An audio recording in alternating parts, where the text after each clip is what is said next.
Okay, so let's say hello to our viewers. Oh, hey. They're all here. He says, welcome, all viewers, new and old, or new and old. You all know us. We are your hosts. I'm Mark. I'm Elmer, and we are Mark and Elmer's PSI. Piano Scene Investigations. And boy, we have a show for you today. Hey, hi guys. This is today is December 11th, 2025. If you weren't born to... Oh, I've got to do this in order. All right, we'll do this in order. Boy, after a few episodes, you figured you could do this right. Okay. Please, if you like our show, you enjoy our company, you like our topics of conversation, please go to the bottom of the video, like, comment, and subscribe. Let's see, if you are born today, December 11th, 2025, you share the same birthday as the French composer, conductor, and music critic Hector Berlioz of 1803, born today. He's still, for me, a little bit of an inscrutable composer. I find his music is beautiful. Yeah. It's very moving. Have you ever gotten your head completely around it, ever? Hector Berlioz, this mostly the, mostly the Symphony Fantastique. That's about it. I've listened to Harold of Italy. Just basically a viola feature. Yeah, basically. And it's that. Let's see, the Corsair Overture. He was intentionally a programmatic composer. Oh, yeah, very. There's very much visual and oftentimes very literary or historical influences on his style.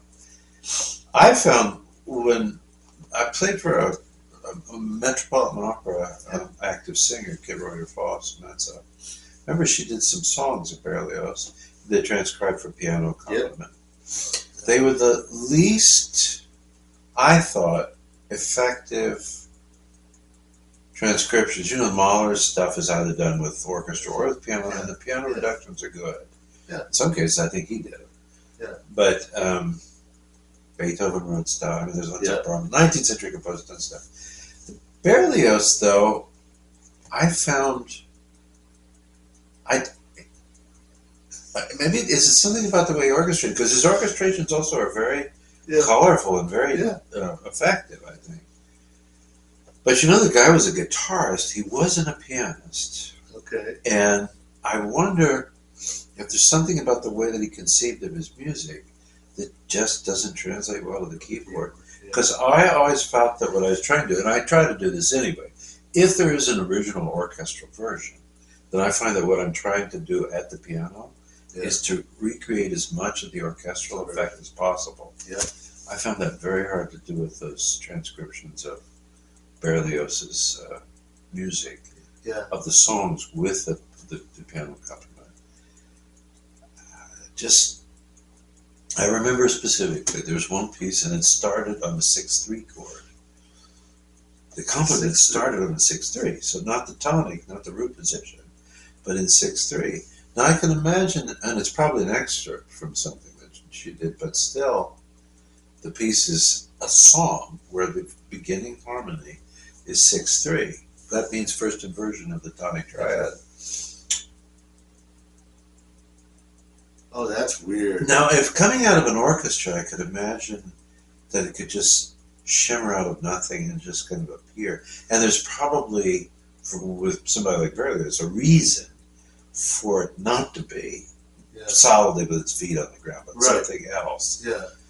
I don't remember the song per se. It's been a while, but I don't have a lot of singers that sang Berlioz, but I just couldn't get it to work on the piano. It just sounded like you came in the middle of something. Or what key it was in? I thought it was, let's see, it was either C sharp minor or E major. I don't remember. But it comes in on the 6/3 chord at the beginning. Anyway, good for Mr. Berlioz. Yeah. I mean, he was monumentally influenced by Beethoven. Oh, yeah. Especially later Beethoven, and he really knew the stuff.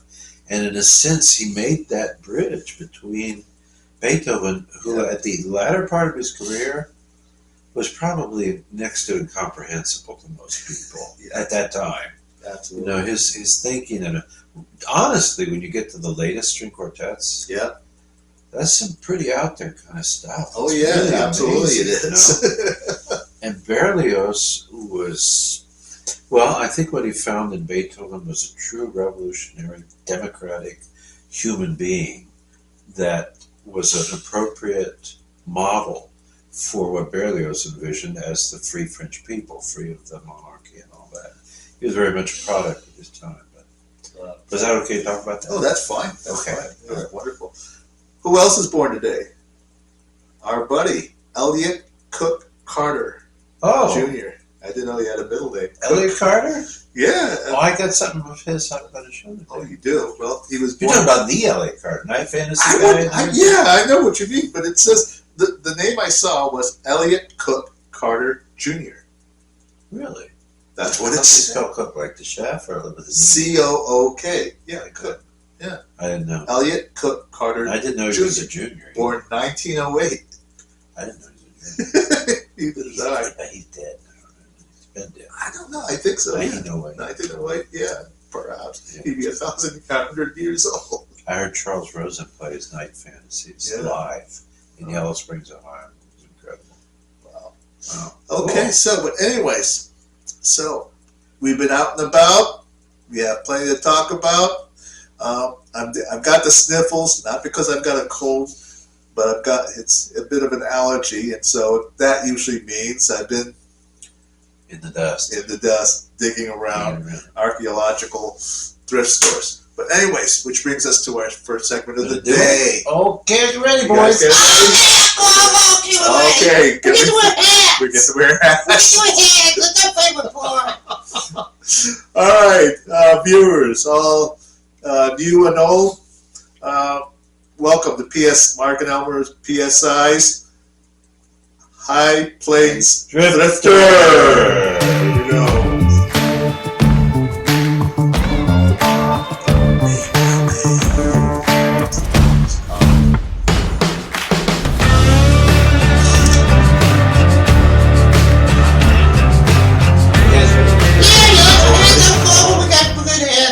Nice hats. Yeah. That's good hat. Okay, keep it up. Anyways, viewers, welcome to PSI's High Plains Drifter. As well, you know what the word means. It's sort of a play from High Plains Drifter, Clint Eastwood movie. Some of you may not. Well, anyways, He does a pretty good Clint Eastwood. it's cheap. But anyways, He's a good entertainer. we've been thrifting. We've been thrifting once again. I've been to the archives and archaeological finds. I have some finds here, but apparently I see a major finds here. Oh, well. What have you been finding? In a way, I tend to thrift from the comfort of my living room. I prefer the adventure. And I getting get the dust. dust and everything shipped to my house. As you guys may know from the past few shows we've done, this is, I think, will be number 18, right? 19. Okay, 13. Today. So quite a few less than we did last year, Yeah. but it's been an eventful year for Oh, us yeah. both this year. We'll see what happens next year. But I have presented some things that I purchased. The biggest one was that Ingrid Hebler box. Yeah, It that was come down wonderful. like for $30 or $40. It was still like about 120 or so. Yeah. But that Still was quite fun. that was a big deal. And then that Ravel box was actually pretty good. It was Yeah. like $35 or something Yeah. like that for all that wonderful stuff. So there's some other things that have trickled in that I've been looking at. And seriously, I was looking at some of these. They're either used or just their older recordings. Yeah. I didn't pay anything generally more than $10 for any Really? one of them. But Wow. in many cases, some were like $3.99 or $2.99 Really? or something like that. But then you got to pay the shipping, of course. But Wow. I got some different things that I was really interested in, and I have them kind of in sections here I wanted to talk about. But let's look at the new music, okay? Okay. And since you talked about it, I'll just share these things. Okay. The reason I partially bought this one is because I'm also looking at one of my favorite pianists, who I originally knew by way of Busoni Sonatina recordings, and subsequently did different things, was an LP that I have of him, Paul Jacobs. I'll put his picture up. He's a really amazing musician. He died of AIDS eventually. He was one of those earlier unfortunate people before he didn't make it to the point where they had some cures. But he was the pianist for the New York Philharmonic. I think he was working during Bernstein's time. He was there. And then he was that good that he started to branch off and do some solo things. So I've got LP recordings of the Busoni Sonatinas and Frederick Rzewski music, the four... Rzewski's? What are they called? The four... I'll put it up. I forget the title, but there's four of them. The last one is the Winsboro Continental Blues. Yes. But this was one of the things that I bought, and I love this composer as well. What is it that Paul's put? Oh, this is the piano sonata. That's what Paul has on it. This is a recording of some different works of Elliott Carter. Elliott Carter. Oh. That's him? Yeah, that's Elliott. Wow. Yeah. So, why don't I show the you Minotaur. all these two before you take it up, okay? Wow. Here, let me give you these two before you go up. Okay, let's go on. Oh, okay. All right, go ahead. I'll go up. Here we go. Elliott Carter. I had that on my list because of Paul Jacobs, but I don't know the Minotaur. Yeah, I've never heard of it I'm either. Interested to hear it, but I love Elliott Carter's music mainly because the guy is like, in terms of his craftsmanship, to me, he's like Ravel. He has that kind of clarity of purpose and texture, and there's nothing left to happenstance. It's all very specific and intentional. But of course, it's way farther out than Ravel. Another one of my favorite composers. I think I talked about her. This kind of violin concerto. Yes, I What's it remember. called? I can't remember. It starts with an E. Damn it. I can't think of the name. I'll put it up. But it was when my ex-wife and I, we were in the car in Wisconsin in the wintertime. Yeah. And we pulled into our driveway, and we've been listening to this extraordinary work played by Guido and Kramer and some orchestra of this Russian lady, Sofia Gubaidulina. Yes. And for the life of me right now, it's out of my head. You guys probably know what I'm trying to say already, but I'll put it up on the screen. Yes. This extraordinary work. And I just fell under her spell. And subsequently, when I heard other pieces of hers, I just found this woman amazing. I think I probably have a similar reaction to Arvo Pärt, who is... Arvo Pärt, yeah. He's one of those Estonian or Lithuanian, Yes, exactly. Latvian or something like that. Yeah, one of those. I don't know where he ended up, but Sofia, I didn't know this about her, but at some point, may have been after the fall of the Soviet Union, I don't know, but she immigrated to Germany. She lived out the rest of her life there. Wow. But I have this recording of the complete piano music of Sofia Gubaidulina, which I was curious about because I'd like to hear the works, see if there's anything I could ever play myself. And I have one more thing. Wow. I have one more thing. At least from set this. both up. So this is one Russian composer. Then we've talked about this guy before, both as a pianist, piano professor, and composer, right? Samuil Feinberg. Whoa. Now, this is not his playing, because I do have my eyes on a recording of the Well-Tempered Clavier that he did, but that's in the $50 range, and I'm not ready to go on that. And I think it's a Russian print.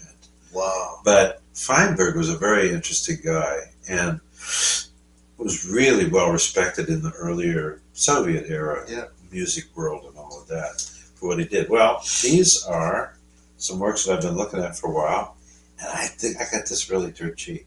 It's 6. I don't know if it's all of them, but it's the first 6 piano sonatas of Samuil Feinberg. Look who the pianist is. Oh, I would not expect any more. Marc-Andre Hamelin, folks. You know, Marc that must tell you Hamelin. something about the music and stuff, because this guy doesn't monkey with. And it is Hyperion. Yeah. It's a Hyperion release. I'll open the book So up. those are my contemporary music acquisitions. This is Sofia. There it is. It's got the Paul Jacobs performing this piano She sonata. was a very interesting woman. And here is the Samuil Feinberg. extraordinary thing with Gubaidulina, she managed to somehow stay afloat and alive in the Soviet Union. I think she bypassed most of Stalin's period, which made hell for Prokofiev, for example. Yeah. But she was, from the very beginning, a really ferociously independent-minded person. Oh, yeah. And she came from somewhere, I forget now, but somewhere in the, not necessarily the hinterlands, but interlandish Soviet Empire, and found her way because of her talents and everything to the bigger cities. But she was famously a rebel, and had her own ways. And then when she was able to, coming into Germany, she just outrightly incorporated, I think it's Russian Orthodox influenced Christianity into her thinking and her work. Yeah. Really an extraordinary mind. And I love Feinberg just because, he was a prodigy, right? I think we talked about it. Yes, a long we time ago, did. Wow. where one of his early accomplishments as a boy, right? He played all the 48 Preludes and Fugues by memory. Yeah, that's what. And I think he did something like that either to come into the conservatory when he left. Yeah. He just presented whatever you want to hear of the 2 books, 48 Preludes and Fugues. I'll play it for you. And the faculty was pretty impressed. Oh, he had to. He had to. Now I got, here's one other early thing that I found. This one I'd had on the list. It was just kind of hanging there for a while. But again, I got this one pretty cheap. Is one of my favorite musicians, Scott Ross. Oh, Scott Ross, yes. He was this immigrant American who ended up living in France for most of his life. But these are the complete toccatas of Girolamo Frescobaldi and Bach's Goldberg Variations. Oh, jeez. Have you listened to it yet? I haven't been able to yet. I've had a few things, but I've been very busy concertizing this time of year and doing some things. But I've had the chance to listen to a few things, some of which I'm going to talk about yet. But listen to his Scarlatti. It rocks. That was my introduction to it. I bought the complete Scarlatti sonatas when I was a professor in Cyprus. And I thought it'd be a nice thing for my students to have access to.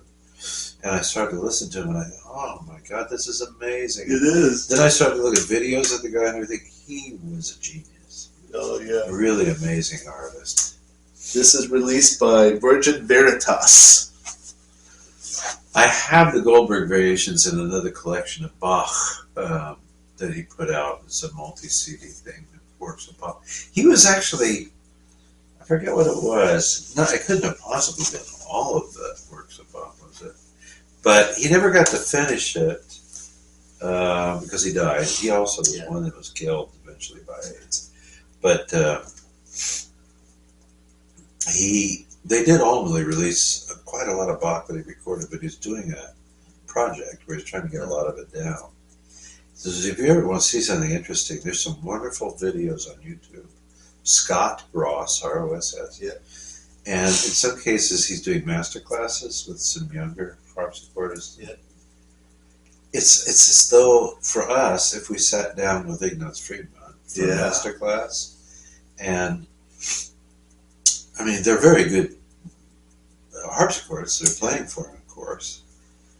But the music takes on this elasticity and this life of its own. And somehow, when people go, we were joking about this lately when the scientists finally said, you could take a dozen pianists and sit them down at the same piano, and they can all play and make the instruments sound different. I mean, we both that first time we said that, Elmer and I both did a big do. Well, it was amazing because it's a harpsichord, right? Yeah. And of course, they're wonderful, really beautiful instruments. But when he sits down and starts to play, and you realize in the hands of somebody like Scott Ross that also with the plucking of the string, that can happen at a different rate of descent with the key. Just like with a piano, when you start to really play inside that descent of the key, not just go straight to the bottom, but you feel it like that. Horowitz's piano was incredibly sensitive to that. So I got to play it, and it was amazing. Anyway, that's Scott, that little thing right there, but I'm looking forward to it. I know his Scarlatti and not a lot of his Bach, but the Frescobaldi would be interesting. Yeah, that would be very Very interesting. refreshing, because Frescobaldi, especially with these toccatas in his hands, Yeah. I can't begin to imagine how gossamer and liberating and freewheeling that they're likely to be. Yeah, I've heard. I don't know. I'm not so sure if I've heard very much keyboard music from Frescobaldi. No. The only works I've heard as far as keyboard was some of the organ works. Yeah. That's about it. Yeah. But, yeah, it'll be interesting. Another one of my favorite pianists, you guys know. Okay. He was probably became extremely famous because Sophie Mutter, the violinist, Okay. loved him so much as her accompanist, Lambert Orkis. Oh, I thought you were going to say Honey Griffin. They did all of the Beethoven violin sonatas together, Yeah. which I have and have enjoyed for a long time. I mean, he taught at Trinity, the college, right? Well, not Trinity. No, it's almost that name. I've got that wrong. Philadelphia. But what's the big T school in Philadelphia? T school? Um, Curtis? No, not Curtis. Starts with a T. Temple? I'll put what? Temple? Could be Temple. I forget. I'll put it up. Okay. But anyway, he's been a professor there for years, and I've showed you some different things. That one Beethoven piano and cello stuff, Yeah. where he plays on some historic Beethoven pianos, and they do everything that Beethoven wrote for cello and piano. It had that beautiful layout Yeah. with all that stuff. Well, I found a couple other things that he did, which I like this about him, and that, you know, he has the wherewithal. He's a full professor and has a reputation. He has connections and people that support him enough.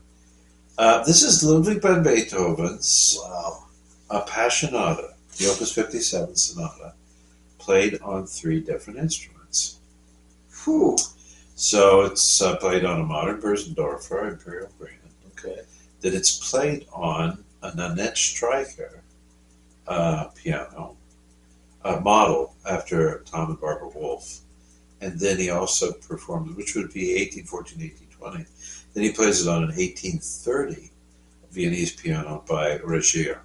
Whoa. And all it is 3 different performances. And again, I haven't had a chance to listen to so many of these, but 3 different performances of the Appassionata on 3 different instruments. Lambert Orkis. 2 of which Beethoven would have known, almost, probably. That Regier was built in 1830, which is 3 years after he died, right? And here's the other one. This is the Impromptus and the Moment Musico. It's a 2 CD set. Schubert? Of Schubert. And he's playing forte piano. I don't know which one it is in here.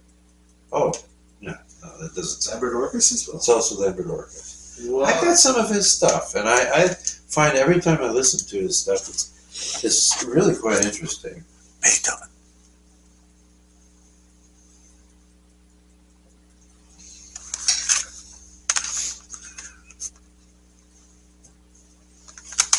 Wow. Okay, I'm almost done. Okay.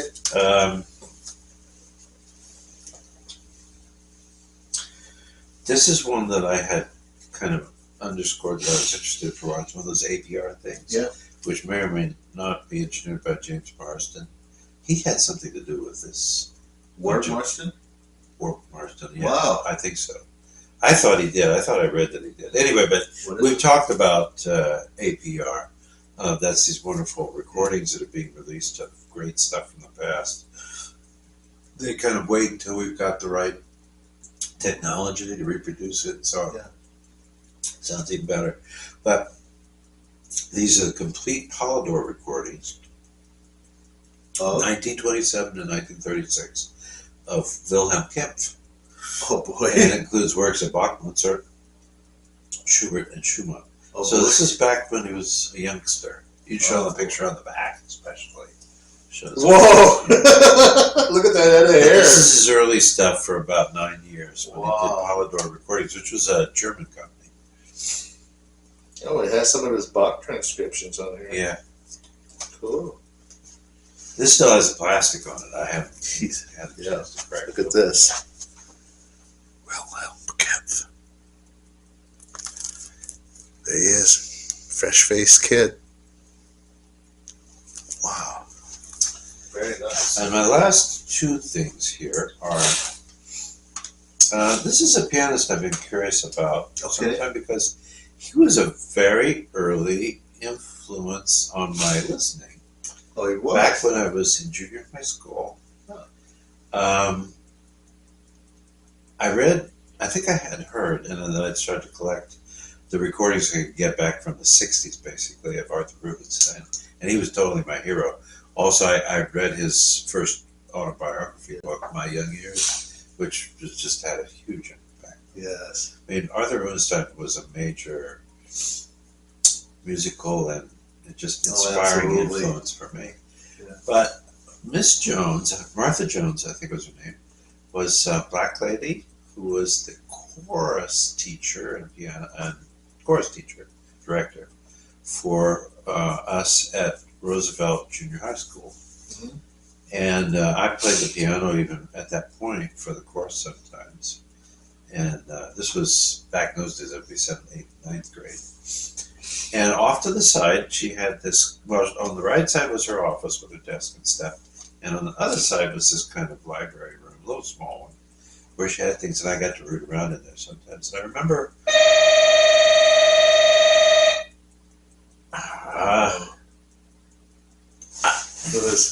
sorry. That's all right. Talk to him for a minute. Okay. Sorry, I don't think Laura's here. Did you tell him who the... No. No? Okay. I'm gonna tell him. All right. Good. Well, we'll wait for a little bit while he takes an answer to whoever this is ringing. I don't know who this is, but this is about I hope it. even for us. Maybe it's a pizza. Did you order pizza? No, I didn't. Laura's not here. She must have stepped out somewhere. Oh, okay. I'm not expecting anything. Sometimes people ring our buzzer because they just want to get in the building and drop something off. Okay. Sorry about that. That's all right. So, who we got? she had some recordings in there, and I remember borrowing two specifically from her. One was Bruno Walter conducting the Beethoven Third Symphony with the Columbia Symphony Orchestra, which was created for him. Yes. And then the other was the complete Chopin waltzes by Alexander Brailowsky. Ah, okay. Which is a very famous recording, actually. Yes. It's one of the earlier ones that he did.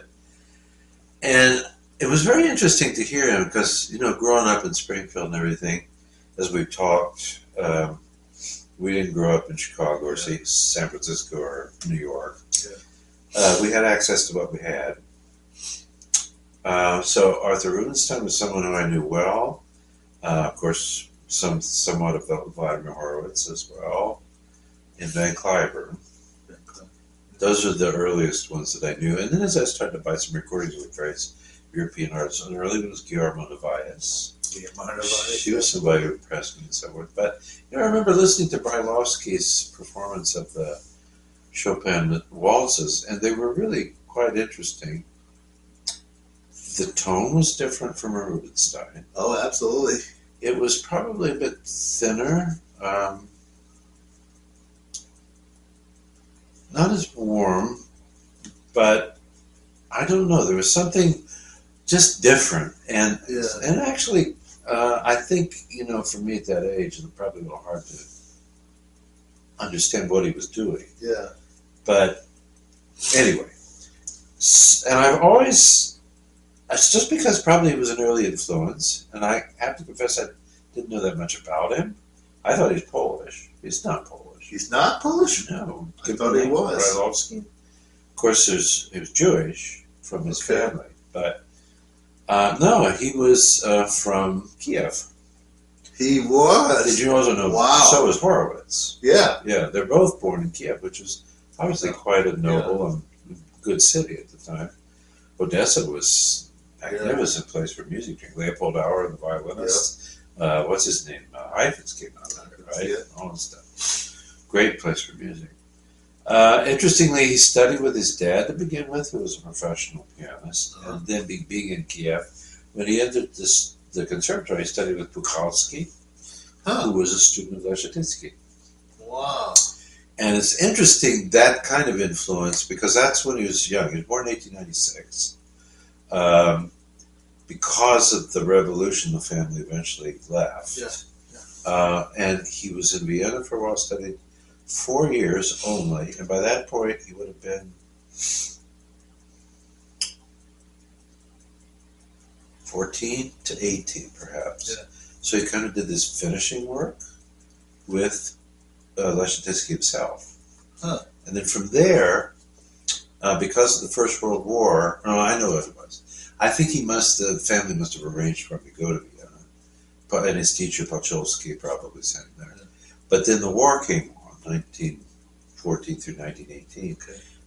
And before it was over, he went into Switzerland and stayed there, and he studied with Ferruccio Busoni, who was during the wartime, spending his time in Switzerland. And then he eventually also went to France, and he became a citizen in France. He was probably about 28 years old, I think 1924, something like that. And he studied with, remember this name, Francis Planté? Planté, He yeah. studied with Planté, Yeah. real old. Another There's Leszczyński. some stuff on video and old recordings of Planté playing. So that's his background. But of course, where he became really supremely famous, when he was 28 years old, and he talked about how it took him a while to put it all together. It took him about 4 years. From the time he arrived in France, and then for about 4 years he planned it. About the time he was 28, he did a famous concert presentation, 6 concerts in Paris, of all of the piano music of Frédéric Chopin. Everything. In 6 concerts. Only 6 concerts. 6 concerts. And then he actually traveled with that. He went around Europe and Central and South America. He also did come that very same year and played in Carnegie Hall. What wasn't clear to me is whether or not he did all of this Chopin project or not, or some of it. There was another point in his life where he was famous for having played something like 16, 17, 18, 19 concerts or something like that. Continuous, I mean not all, but the various days. He played something like 17 to 19 concerts. Never repeated one piece of music. It's all different repertoire. He had a huge command of repertoire, I think. He was a French citizen, Ukrainian French, but fundamentally French. I forget now, I don't remember the latter part of his life. I think he died in the United States, but I don't know if he's buried in America or he went back to France. And then interestingly, there is a Wikipedia article on him, but it's not very big. There's not a lot about him. No, it's not. There's not a ton of information that I can find. And I looked in the books that I have. I mean, he's listed as with another names of pianists in Harold Schoenberg's book. That's it. He puts him in there with a certain bunch of them. And David Dubal's book on the pianist. I bought a copy of that. You did. What's that book called? The piano. It's Pianists in Literature, or The Yes. Art of Piano. Is that it? It's the one with all the different pianist names and little biographies. Okay, I know which book. It's like that. I'll put that up and show you guys, but that's a very interesting read. Oh, it's a very good book. And the interesting thing is, David Dubal, he was a really famous radio personality in New York City. I think he was connected with Juilliard. Right? Yeah, he still is. And he was a big friend of Horowitz. Oh, big time. Man, the biography on Horowitz in that book just goes page after page after page. Page after page. And I have a feeling, with some of his commentary about some of the pianists, I just kind of was reading different ones. I must just say, be careful not to cross the boundaries of that special friendship with Horowitz. This was an amazing artist. This was an amazing guy, because there's certain kind of just a little I know. He's a tiny bit about Brailowsky in what he says about him. Yeah. He admires him in terms of the repertoire that he played and all this and so forth, but he says, he's not, up there with the big guys. So, I bought these 2 things, and I'd say this one was recommended above another collection of the same, more or less the same repertoire. Okay. So this is the, this is Virgin. Is it RCA? No, Sony. This is Sony's. Okay. release of a lot of his Chopin. There's 5 CDs. Wow. There's a ton of stuff in here. I was listening to his Berserkers. Yeah. It's good. I mean, they're good, and I'm very clear. The ideas are very clear. There's the kind of vibrato thing, which I also was complimented for from that Polish delegation. Cyprus. Where did you learn to play Polish music? Where did you learn to play Berserkers like that? I'd say it's not Polish. Yeah. But there is something there, you know? Yeah. Anyway, I think the sound is lovely. The quality of recording is not bad as it's been reproduced. But this for me is probably enough of his repertoire. You can see what's there. Okay. And then this other one that I bought, I just wanted to get something besides Chopin. Wow. So these are various things. This is called, he plays virtuoso showpieces by Debussy, Liszt, Mendelssohn. What tarnation Ravel, and are these? Did you see disc 1 Yeah. at the bottom? Moja or Moja? Oh, you tell me. Disc 1. What are those pieces? I don't know those. Oh, this is song transcriptions. Oh, they are? Moja Piozotka. The Piozotka. That's Meine Freude, My Oh, it is? Joys. Okay. The Franz listed. All right. Now it's possible. I don't know because I didn't open this first CD to listen to it. And Zucchini is also one of these are songs. Yeah. of Okay. Chopin's. Good. It may be. Maybe it doesn't with a singer. I don't know. It doesn't say so. No, it doesn't say that. So they might be transcriptions. They might even be lists transcriptions. I don't know. Because as far as I know, the Chopin songs are only available from Chopin as songs. Yeah. I don't think he transcribed anything. No, he didn't. Not to my knowledge. No, not to my knowledge either. Everything else, yeah, it's got all this stuff. I mean, there's a ton of mazurkas. Of course, the waltzes are in here. Yeah. There's the third sonata. 24 Preludes is on the first CD. Wow. Bunch of polonaises. I don't think it's all of them.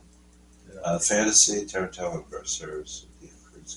Cool. This is really quite a cross collection of stuff. And then this is What's just that? some different works of different composers. Wow. Kind of show Virtuoso pieces. showpieces. Yes. And I'm interested in seeing what those are. But Wow. this guy, you know, is interesting because he doesn't seem to have been necessarily connected. If he were, we would see it written up somewhere if he became a professor at some school. But I don't see that. I think he existed fundamentally as a concert artist in his life and career. Did you see which Saint-Saëns concerto he's doing? Number 4. Boston Symphony, Charles Munch. Wow. Conductor. Wow, that's Wow. big time. He did do his Chopin thing on, what was it, the 110th anniversary? No, 160th or 50th, something like that. 150th anniversary of Chopin's birth in 1810, so 1960. He repeated his big Chopin cycle in Paris and France Wow. that year. I think he made it into the 1970s. I'll look some stuff up. I'll put the information I left out. I'll tell you what. Earl Wild used to have these master classes over at Ohio State, and I used to go to every one of them. And he did share a story about Brailowsky. Really? He did share a story. Wow. And so apparently his wife. This should be really great because I couldn't hardly find anything about the guy. I looked all over the web for stuff. Well, this story's quite humorous. I mean, Earl Wild in his usual witty way. So apparently his wife was an avid supporter for her husband's career. You know, so she went to all of his concert and applauded wildly, bravo, bravo. But in order to promote his career, she made the others. Well, let's just say she wasn't very complimentary. So she would show up to these other recitals, and she would sit on the front row. And during the recitals, the performance, she would sit there and go, "Oh, terrible!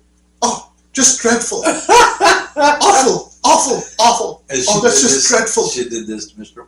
Wild. I don't know if she ever did this. He never mentioned it, but that's what he said she'd do. She'd sit in the front row at these recitals Wow. and go, "Oh, awful, absolutely dreadful." So his Brailowsky's wife was his own personal clack. Yeah, basically. But that's the only story I know about as far as the Brailowskys go. If you guys got any stories, Yeah. by Please all share. means, send things in. Yeah, Contribute absolutely. anything you know, because I'll put up just this picture and a few things on the page, but even the Wikipedia article is not that long. Oh, I forgot. you forgot. Use Corey piano polish. Commercial break here. There you go. Lemon oil for the antique piano. Still haven't cracked that one open, huh? No, I haven't cracked it. No, I should. Okay, so while we're still in the High Plains Thrifter, here's what I found. I've been digging in the archive once again. Did you get BBC magazine? I have. Or I Well, think so. I forget. Gramophone and maybe it was BBC. Yes. BBC Music Yeah. Magazine. For a while, I had a subscription. Okay, so this is from a BBC magazine. This is Paul Lewis. Over here, it's a Paul Lewis recordings. I don't know his name. I know that. Yeah, he's British. Yeah. And so years ago, I'm thinking 10 plus years, he came out with a series of volumes of studio recordings of Beethoven sonatas. He had recorded all 32, and I have to admit, I felt they were absolutely stunning. Wow. Absolutely stunning, all of them. He just had a very, very good, he had an excellent sense of structure. He is, I would say, he's a pianist of great intellect. He's not going to play with great bravura for bravura's sake. Okay, he's a thinking pianist, really. And on this CD, this is no exception. I mean, all of this here is quite good here. We have a concerto for piano by Shostakovich. It's number 1. It's with trumpet and string orchestra. Here we also have Carl Maria von Weber, which we don't often hear very much these days. The Concertstück, Opus 79. There is a Franz Liszt set, track 7 and 8. Number 8's Funerei. Here, you can do the French at number 7. Track 7. Oh, aussi près de la Villa d'Est. To the cypress trees at the Villa d'Este. Okay. The second one. Okay, and the last word. Schnittke. Yeah, I know, Alfred Schnittke. Wow. Schnittke. Yeah, it's a concerto. And to be quite honest with you, it's a wonderful recordings and wonderful performances for studio recordings. I think some of them were done live, though, because I could hear the applause at the end of each some of the tracks. Now, the Alfred Schnittke. All right, having not understand his work really very well, I have to admit some of his work can give me a slight cringe. Schnittke? Schnittke, yeah. However, Wasn't he the boss guy of that Soviet music committee? Schnittke? I don't know. Is that the one I'm thinking of? I know absolutely nothing about Alfred Schnittke. I used to have a recording of his some of his violin sonatas, and it really didn't appeal to me very much. I just didn't understand it. I think if this is Schnittke, he was the director of this whole Soviet music committee that determined what was in and what was out, and gave Prokofiev some hell sometimes. Oh. And Stalin was still alive, and there was. What about Shedrin? Oh, was that Shedrin? Rodion Shedrin? Maybe it was Shedrin. Okay, my fault. Okay. That might have been Shedrin, yeah. Okay. Yeah, I've heard some of his stuff, but maybe it never spoke that much to me. Okay, well, I have to say the I exception. love the Shostakovich. Yeah, no kidding. I have to say the exception to the rule is this piano concerto. Oh, It is okay. not as inaccessible,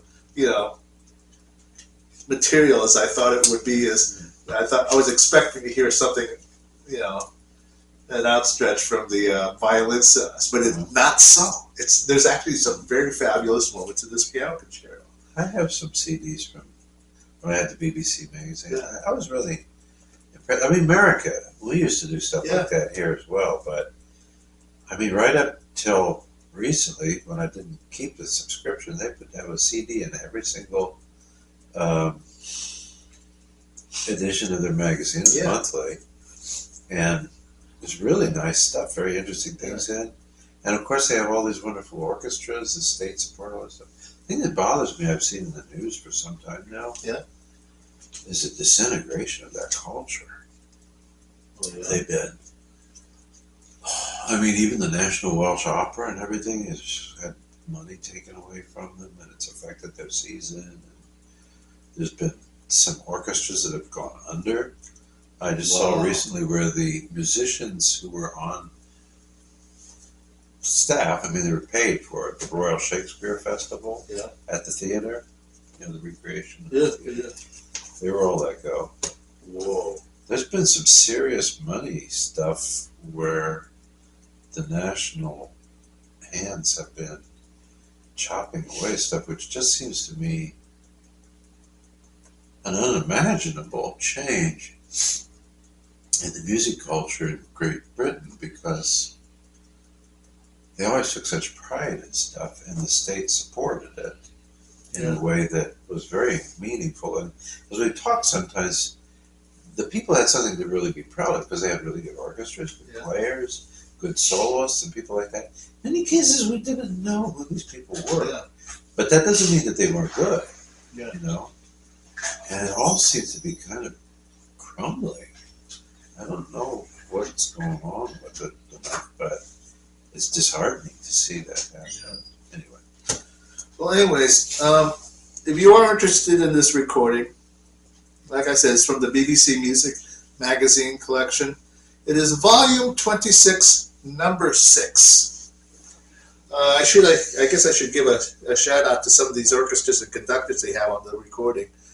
City of London Symphonia, the BBC Symphony Orchestra, the BBC Scottish Symphony Orchestra. The conductors are Richard Hickox, Tadaki Otaka, and Alexander Polyanichko. You heard of any of these? I've never heard of these. Maybe Richard Hickox somewhere. Yeah. Okay, anyways, that's it for that one. Now, the other recordings, I may have brought this one in. It's a Nikolai Medtner CD, the sonatas, recorded by Adam Falegi from the Marco Polo label. They have even the catalog number here. It's 8.223371. It has the sonatas Opus 22, G minor, the Sonata Skaska, Opus 25, number 1, C minor, the Sonata in E minor, Opus 25, number 2, which we should get to soon. Now, what else have I found here? Once again, I was digging through the thrift store not too long ago, and I found these. They're books. J.S. Bach's Keyboard Technique, A Historical Introduction by Quentin Faulkner. I don't know. I don't know this one either. Huh. That was at a thrift store.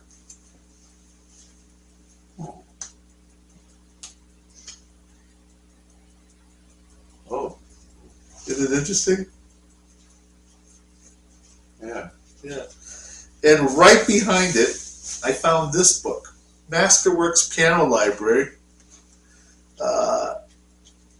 It's Bach's music. It's released by, the Fred Bach Music Company. I I don't know whether this was compiled by somebody or what, but it has. Oh boy, how do we do this? It's a piano. It's piano. It's piano music, but all right. I'll just tell you what's in this book. Okay, variations on "Oh God, My Faithful God," BWV 767. Chorale preludes from the Klavierübung, Part 3, the Catechism hymns. Then there's some miscellaneous chorale preludes. All glory be to God on high. There's two of them. One's BWV 711. The second one's BWV 717. The other two is Blessed Jesus at Your Word, BWV 706. And If Only You Will Get, or If Only You Will Let God Guide You, BWV 690. Look at this and tell me what you think of that.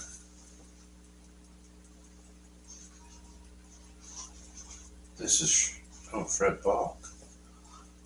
Fred Balk is a religious music publisher, I think. B-O-C-K, I think so. I remember seeing that name.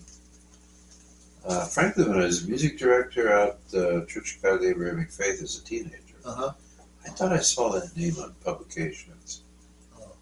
Now, I think what you got here between this one and that one, stuff from an organist library that's passed away.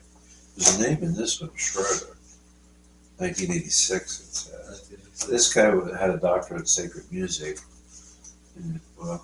I don't know who Cindy was here, but yeah, there's a very strong, it's religious. Yeah. You know. What else you got then? Is it from the same Well, I collection? found, this one right along with it. It's a book on how to add melodic ornamentation by Eugenia Earle. And on top it says 18th Century Dances, edited by Robert Pace. Robert Pace. You've heard of Robert Pace? Yeah, of course. Okay. Yeah. The works in here are not terribly difficult, but it gives you the work on the left side, And then the original form, then ornamented the right side, the ornamented version. Oh. And there's even works pages where you're asked to do this. So the first book especially, if you read a little bit about it, it's got a lot of acknowledgments to a lot of his professional academic colleagues. And what he's looking at is the possibility of understanding how Bach would have played his own music. Yeah. In terms of his notes and things like that. Yeah. And with that book and this book, this person clearly was interested in historic performance information. Yeah. I don't know. I mean, with this kind of stuff, maybe it's harpsichord. Possibly, but that presumably is for organists. That one? No, the blue book. The blue book. And your other one could be keyboard or organ as well. Yeah. Well, Yeah. it was a curiosity because it says piano And a library library. on it. And so it was, I have a feeling that came out of a historic performance practice minded or professional organists library or something like that. Maybe they passed on. Stuff ended up in the thrift store. I mean, what's going to happen to all my stuff someday? I hope not. I'm thinking maybe we ought They just should find a somebody should library just start a someplace. store here. Well, I don't know. If I go, I'm just thinking on my part. If I go off someday, I would like for my stuff to go to a pianist. Yeah. Yeah. I mean, all those scores and Oh, the scores, the recordings. I want it to go to somebody that will actually find it useful. I had thought to contribute my stuff to Wittenberg at one time. Wittenberg, I don't know what kind of a music program they've got now compared to what I graduated in. I know it was slimmed down because it was a school of music when I was there. Now it's a department. But yeah, but I've got scores that you'll never find anywhere Yeah. You know, it's Well, and I It's a thought sad at one time, thought. like, what am I going to do with all this? I got like, what, 1,200 LPs or yeah. maybe venturing up to 15. If anybody out there has any idea what to do with this stuff, let us know. Other than it just ended up, you know, in a thrift store. But what's the harm in that, you know?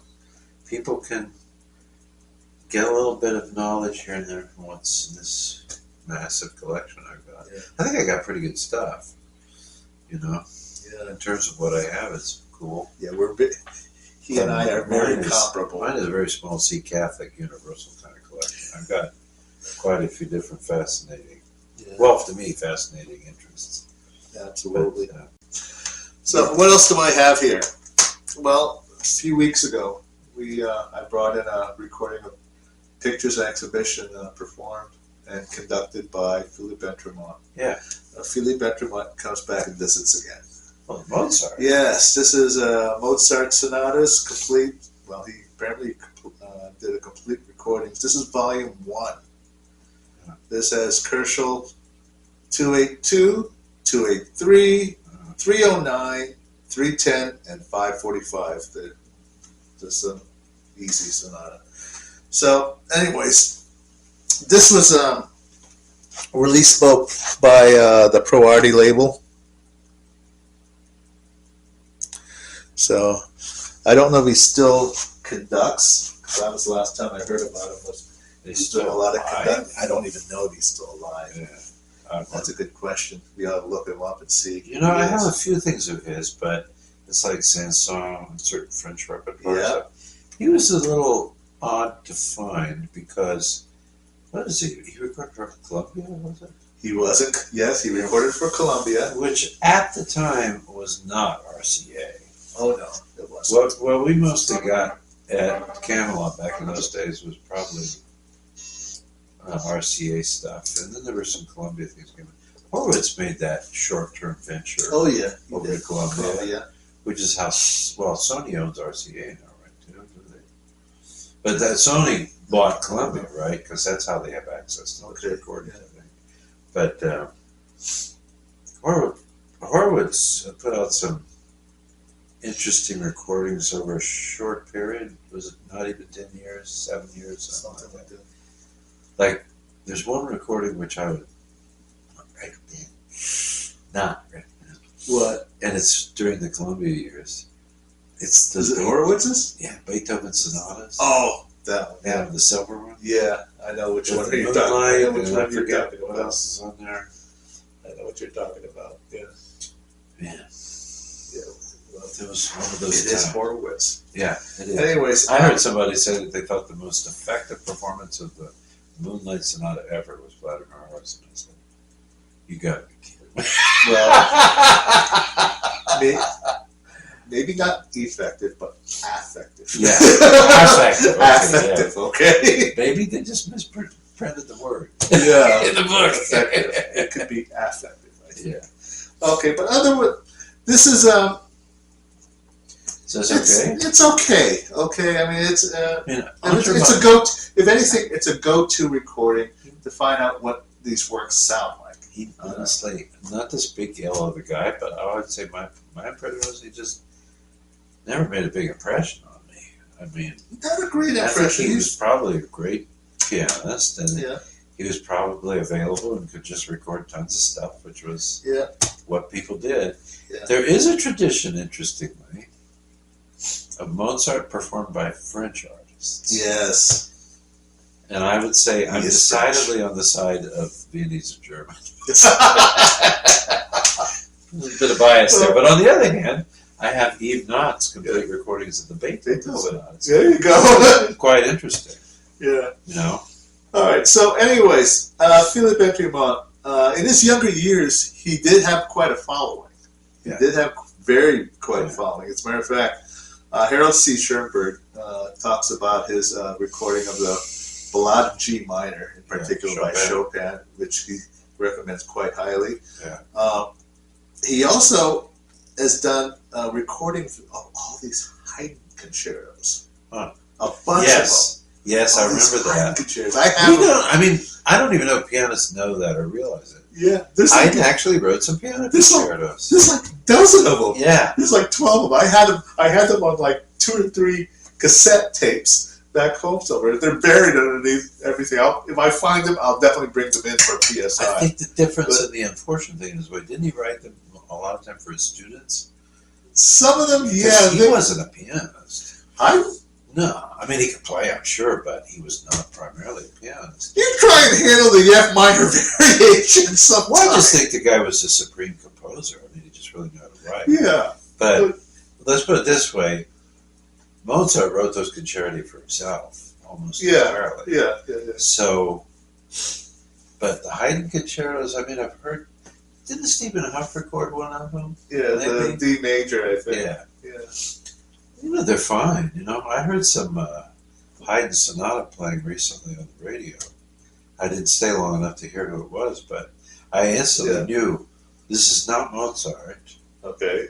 Certainly not Beethoven. I figured, it's not one of them that I would recognize, but I thought, this has got to be Haydn. But then I was listening, I said, this sounds like Haydn. You know, it's really good. Absolutely. Up here, and musically. Yeah. And, you know, joyful to listen to.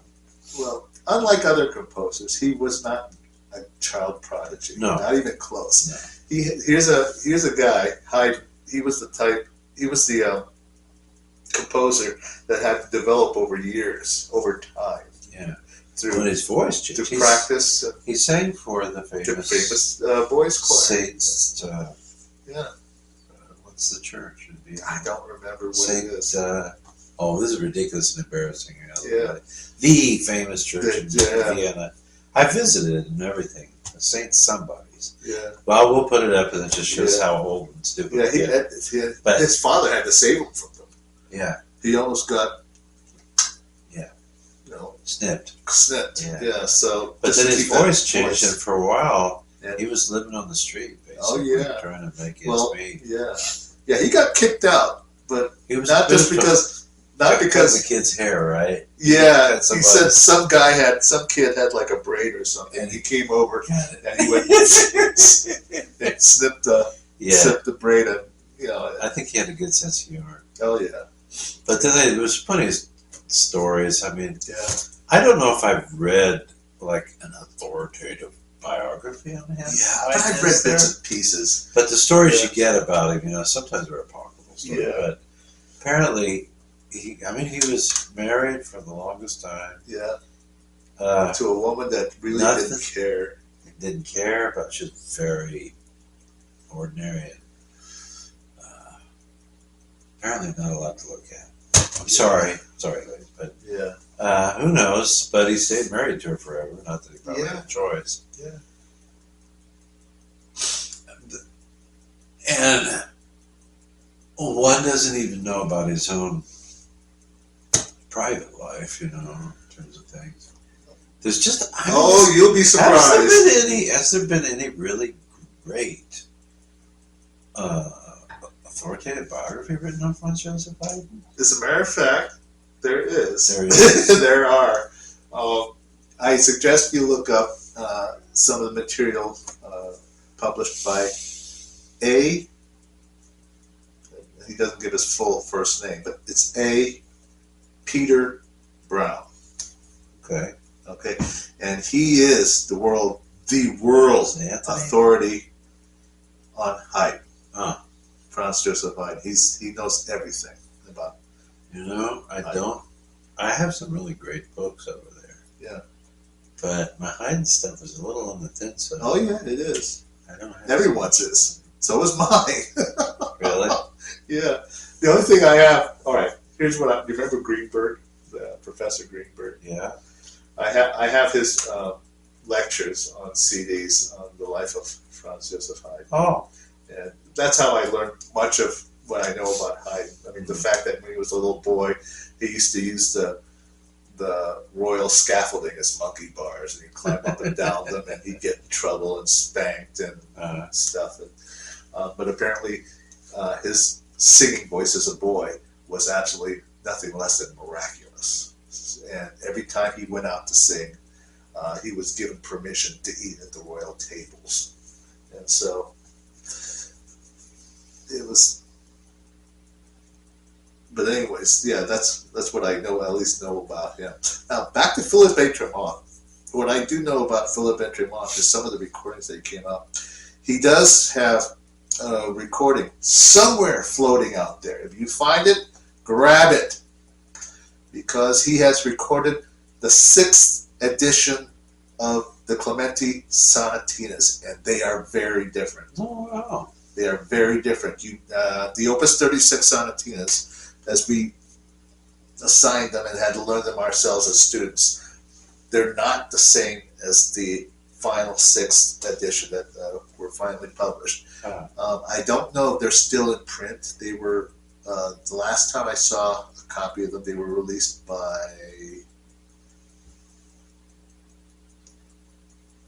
they were published by, oh, we know his name, Maurice Hinson. Oh, yeah? Yeah, he and Dorothy, what's her face, they had gotten together, they had formed a partnership and edited the 6th edition of the Clementi Sonatinas. It was a teamwork, and they finally had it published, and I think it was printed out distributed by Alfred, I think. Usually So- it is, yeah. So anyways, look for them. If you find the recording, I heard they were actually very, very good. How did, do you know anything about Entremont's background? I mean, where did he come from? Did he win a competition? Oh yeah, he won competitions, the Marguerite Long over in France. He went to the Paris Conservatory. He was now supposedly he has this adversarial relationship with one Michel Baroff. Oh, really? Yeah, Michel Baroff. yeah. Have you heard of him? Yeah. Okay. Now, despite the name Baroff, he is not Russian. He is French. Yeah. I think he was born and raised there. Yeah. But they both teach at the Paris Conservatory. And apparently, I think Maestro Entremont pretty much displayed his attitude about Michel Baroff when they were both judges at the Chopin competition. Oh. And one of his students performed, and Entremont pretty much, gave him the lowest scores, and this guy actually won first place. Oh. So the animosity he has for this other piano, we don't know. Okay, I think I've got the recording of some Franz Liszt music performed by Michel Baroff. Yeah. Oh yeah. I think so. Yeah. I have there's a complete recordings of Stravinsky. It's Beroff, right? Beroff. Yeah. Michel Baroff. I think he even recorded some Poulenc as well. Complete recordings of Poulenc. I think he's even also done Debussy. Yeah, I think he has complete recordings of Debussy. Okay, folks, that's what I have as far as High Plains Thrifter. That's it. Well, if you want more, let's see. How are we doing on time? Is that the correct time? Yeah. 2:49. Okay. Can I make a statement about something? I wanted to say, Okay. the last 3 or 4 shows Yeah. we've done, at least since Halloween, Yeah. we had our Witch and Kitchen Yeah. cooking segment. Well, I've been really busy just recently with some concerts and stuff I had to do. And I thought we did a nice presentation of that around Thanksgiving and thereafter. Yeah. Decided not to do one for today's show. I'm just kind of taking a breather this week. And I had thought, I think we already did this, but if you guys have any recipes so this is a little plug for Witch and Kitchen. Because, what we do is we don't present ourselves as like these are our recipes and we're making this food. What I've been trying to do is just show some recipes from some various people who collected them and they end up being pretty good. Yeah. And just, it's about passion for cooking. Yes, absolutely. Like at some point, maybe sometime this next year, I have a really cool cookbook. Do you know the names Gold and Fitzdale? Yeah, The two the pianists. two pianists. So these two guys, they were partners. Yeah. Gold and Fitzdale. I found this years ago. They made a cookbook of Robert Gold and is it both of them Roberts or Fitzdale? But Gold and Fitzdale. They were famous. There was the Teicher, Ferrante and Teicher, and then there was Gold and Fitzdale. Yeah. Well, the beginning of the book, they celebrate their friendship with George Balanchine, who was the great Russian choreographer at New York City Ballet, right? Yeah. And years ago, when I lived in Madison, I was house sitting for a French family and taking care of the dog and watching the house while they were away. Their daughter had been kind of a student of mine. She played cello, but we worked together. And they were both academicians at the university. But they went back to France for most of the summer. And anyway, I invited two very dear friends over, Dr. and Mrs. Kepix. I'm sure I mentioned in the first year. Mrs. Kepix was a soprano, sang with the Lyric Opera of Chicago. Dr. Kepix was on the faculty of Madison as both a doctor and a Freudian psychoanalyst. And I had them come over, and I made this complete Russian dinner. It was all based upon recipes of George Balanchine in the Gold and Fitzdale book. So it's stuff like that. I mean, I have, what I said last count, nearly 240 books, right? At least, and other things, and hundreds of recipes digitally saved in New York Times files and stuff. And anyway, I love it. I love reading recipes. Because that sounds really good. And in some cases, I love reading them, and it's a little bit like food porn, all right? It's like watching it rather than actually doing it, and you still get some sense of enjoyment from it. Boy, that would taste really good. But anyway, if you've got any recipes that you want to contribute, we'll take a look at them and see if, this just looks good. Maybe we'll give this one a try. Our chef, really. I cook, but Laura's, the kitchen's kind of her domain. She's been taking on the projects and reproducing them, making them for us. Wow. She has good opinions, too. And if she says this looks like... Wow. She'll be able to help us figure out. But I'm not talking too much about it. But send your stuff in if you have comments or interesting thoughts about the cooking. For Witch and Kitchen Week, you might put something up. Absolutely. Get your favorite recipe put up on the show. Okay, folks. Well, if you liked our show, we're going to have to cut it. We'll have to save this for another day. Yeah? Yeah. Okay. So if you come back again. We both got teaching to do. Yeah, we both do. Come back again for our next show. What do we have? Our featured composer will be Metner. Okay, something that's been lurking in the shadows. This guy. Good. And he has there's some very interesting background information about him that I'm sure you will not want to miss. And I want to, as we go into January, I was thinking it'd be fun just to feature some famous Aquarian composers. Aquarian? Yeah. Born in mid-January to mid-February. Oh. There's a lot of famous ones. Yeah. And musicians. There's Arthur Rubinstein. Yeah. Mozart, Schubert. Yeah. Abraham Lincoln doesn't have anything to do with it, but he was there. And, Mendelssohn. Indeed. Various folks. Yeah.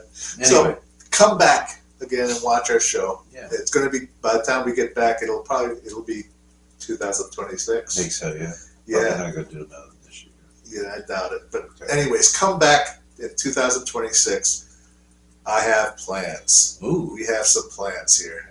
Like I said, we got to talk it over and see if it's a go. All right. So, boys, you want to wish everybody Merry Christmas? Merry Christmas! Hope you guys have a wonderful time. Yes. Bye. Thank you for being here with us. Absolutely, Thank guys. you. Very well spoken.